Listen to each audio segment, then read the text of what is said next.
Alrighty, welcome to a upper body day. We've got a pretty decent gym today. Some nice tools around, basic, but lots of room for creating and playing. So let's say upper body. Remember, everything that I'm doing this workout is designed to elongate and align the spine. I have an 85-degree, very severe structural kyphosis scoliosis. So I've got a corkscrew, and everything I do is with the intention of elongation and alignment. Every day I'm finding ways to unravel, align, and fortify. So you're going to see that throughout this entire workout. If you haven't already, join the Posture Dojo at posturedojo.com.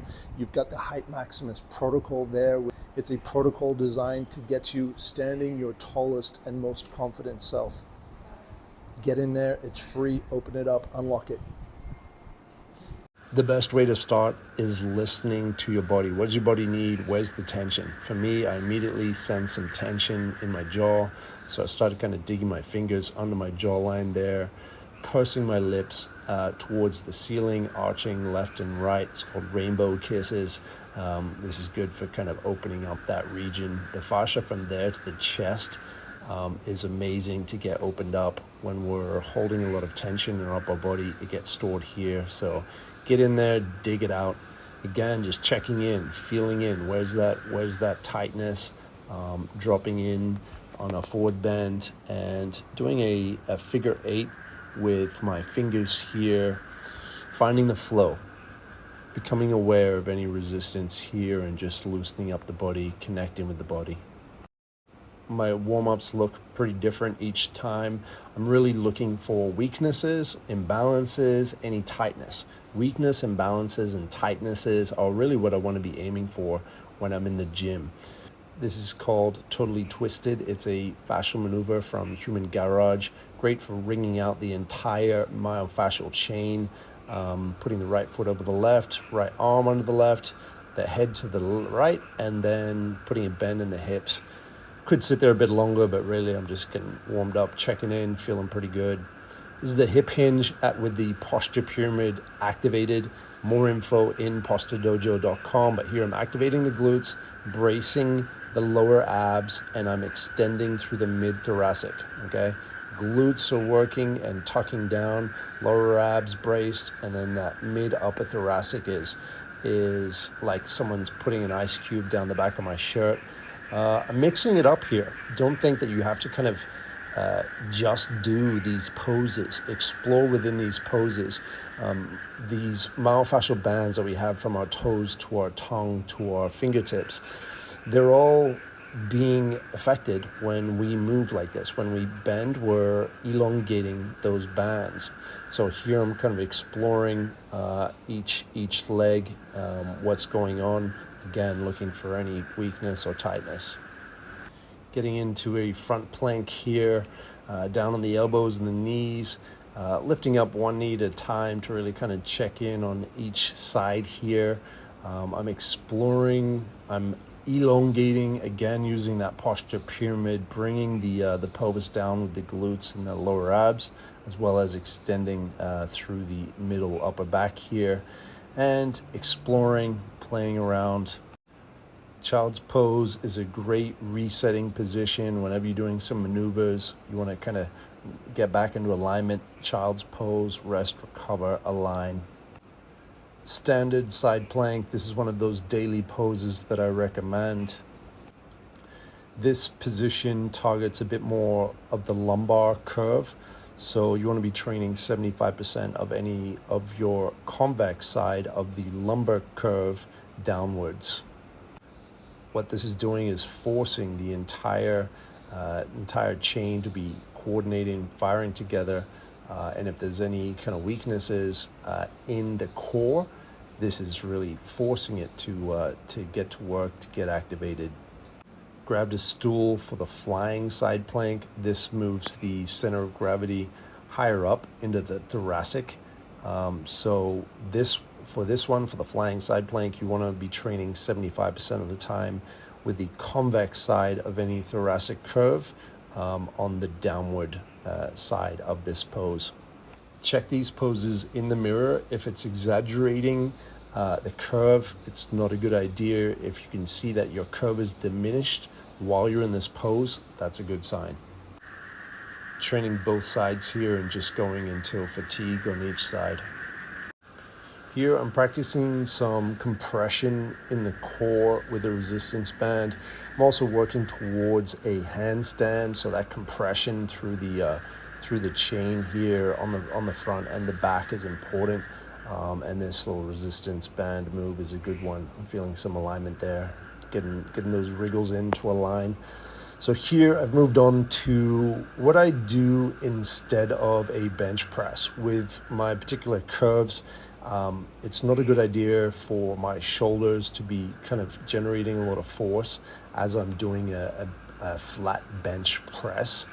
So I much prefer looking for modified push-ups and progressing that way, as opposed to having my back being forced to be on a flat bench and my kind of shoulders having to adjust to that. So getting some turns in there as well.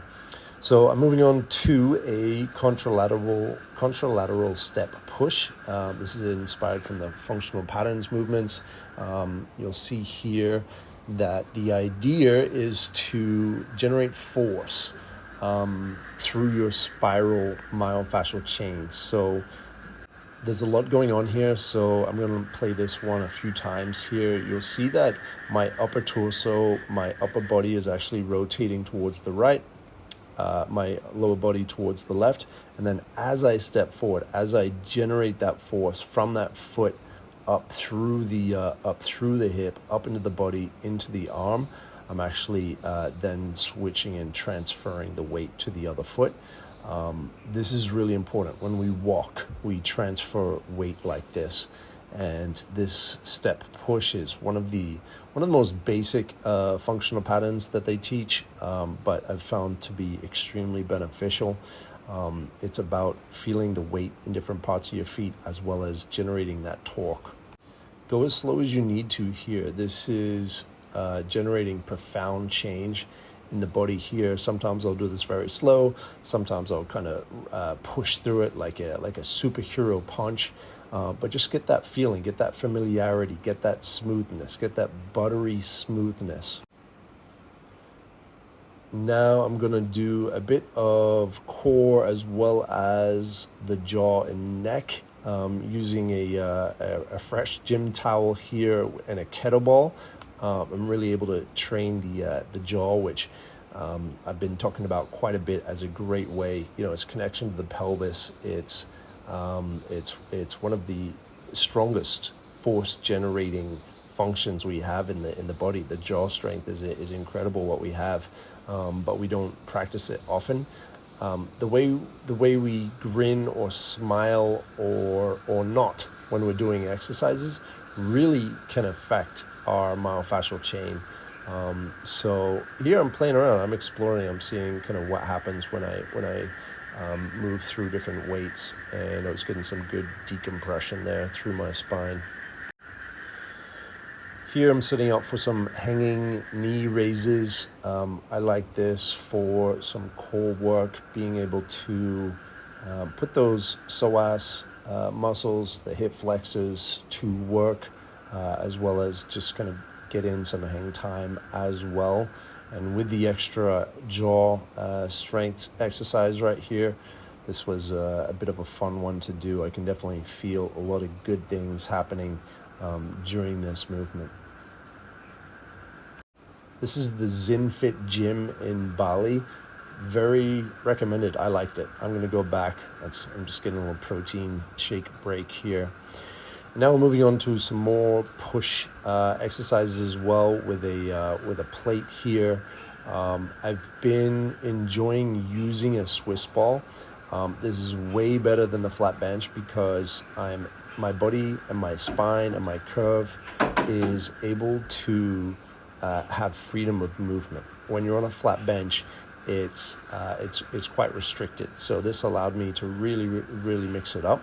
You'll see here I'm moving in between a press, more like a chest press, and then also kind of almost to a shoulder press and a military press.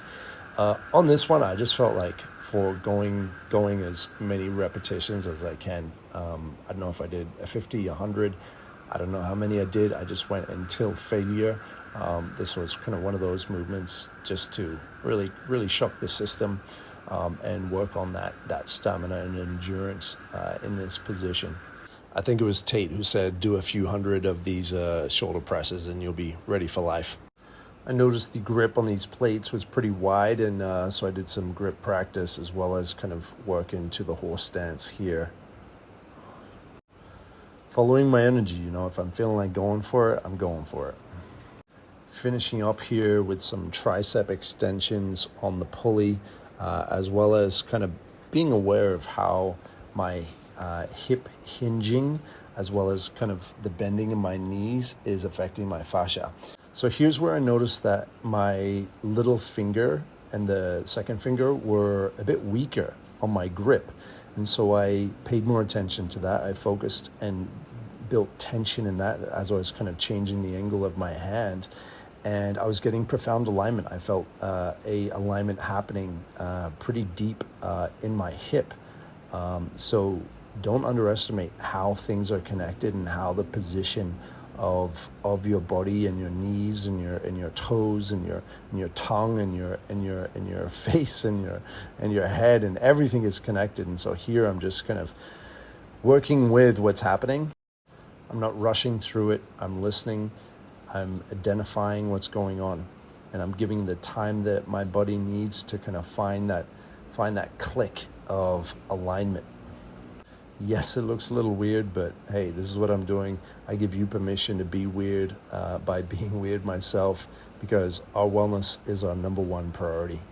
The sooner you get comfortable in your skin, the better. The sooner you're able to take your shirt off or wear your swimmers at the pool or the beach and get comfortable, the sooner you're bringing relaxation, calm, and peace to your nervous system. This is an important part of the healing process, is letting go of those potential judgments from others and acknowledging that everyone's kind of on their own path. The entire mainstream fitness industry has no idea of some of the concepts that I'm sharing here. So don't worry about that. Don't let that hold you back. Get in there, do what you need to do, move your body the way it needs to. You'll feel better for it. All right, came down to the beach for sunset, take in some of that sunset light, and what an amazing workout. I feel amazing. I hope this has given you some ideas for what you can do. A bit of a mix of upper body there, some intuition, some routine, but absolutely feeling amazing. I hope you are too. Please get out there, stop moving, keep going, don't give up. There's so much you can do. You are so powerful. There's no stopping. At this point, I'm just curious to see how much I can transform, how much I can improve my posture. And throughout so many of those movements today, I was feeling that crinkling, that crumpling of the myofascial structure that I know is creating more and more flow, more and more strength, more and more alignment, more and more elongation in the body. So head over to posturedojo.com if you want to talk about some of these things. I keep my conversations there because in these comment sections, you know, these conversations on each video, they're all over the place. posturedojo.com, free entry. Unlock the HeightMaxxing protocol for free just by showing up and commenting and giving support and encouragement to other people who share the same journey onwards and upwards, achieving your HeightMaxxing. See you in the next one.